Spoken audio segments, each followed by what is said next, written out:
पास इसके लिए बहुत ज़्यादा इसके ऊपर इस वक्त इस टॉपिक में नहीं जाना चाहता। यहाँ पे इल्हाम और कशफ इस तरह की कैफियत जो हैं कि सोते हुए भी कल्ब जो है वो अल्लाह पाक के ज़िक्र से अपनी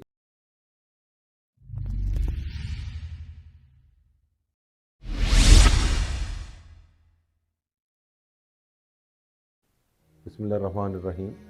आज एक अहम टॉपिक है जो कि इस्लामिक लिटरेचर में भी आपको अक्सर मिलेगा और उसके अलावा अहादीस में भी मिलेगा और तसव्वुफ़ में भी इसका बकसरत ज़िक्र किया गया। टॉपिक का नाम है कल्ब।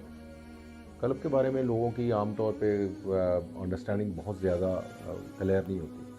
तो आज एक इम्पोर्टेंट पॉइंट को मैं क्लियर करने की कोशिश करूँगा कि कल्ब इंसानी है क्या चीज़। एक तो ये रूह है, रूह आलम अमर से है और ये इंसान के वजूद में आने से पहले से मौजूद है और जब इंसान दुनिया में आना है तो इसने अपनी बॉडी के साथ आकर के मिल जाना है और इसके बारे में बहुत ज़्यादा अल्लाह पाक ने मालूमात नहीं दी गई और यही कहा गया कि आप बता दें, नबी पाक सल्लल्लाहु अलैहि वसल्लम का हुक्म था कि आप बता दें कि रूह अल्लाह का एक हुक्म है, अल्लाह का एक अमर है।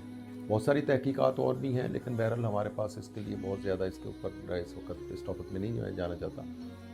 और दूसरी बात जो है कि जो नफ्स होता है ये बेसिकली इंसान के साथ जब उसका फ़िज़िकल वजूद जो है वो दुनिया में पैदा होता है और वो एक इंसानी शक्ल में इंसान दुनिया में आ जाता है तो उसका नफ्स जो है, जो फ़िज़िकल प्रॉपर्टीज़ हैं, physical attributes of a human being है, वो वजूद में आती हैं और ये आलम खलक से, आलम नफ्स, आलम खलक से है नफ्स और रूह आलम अमर से।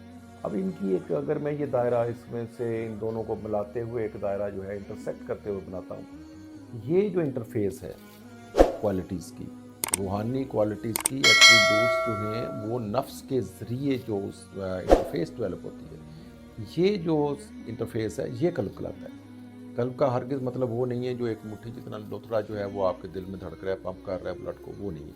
ये ख़ास रूहानी कैफियत का लिए हुए होता है और इसके 3 जौफ़ हैं।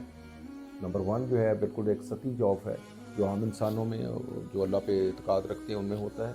ये ज़िक्र इंसानी के साथ रिलेटेड है।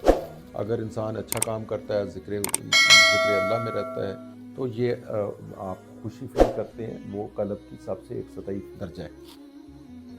दूसरे नंबर पे जो कल्ब का दर्जा है ये औलिया अल्लाह में पाया जाता है और यहाँ पे इल्हाम और कशफ इस तरह की कैफियत जो हैं वो रूह जो है वो परसीव करती है थ्रू नफ्स, फ़िज़िकल प्रॉपर्टीज़ के ज़रिए परसीव करती है।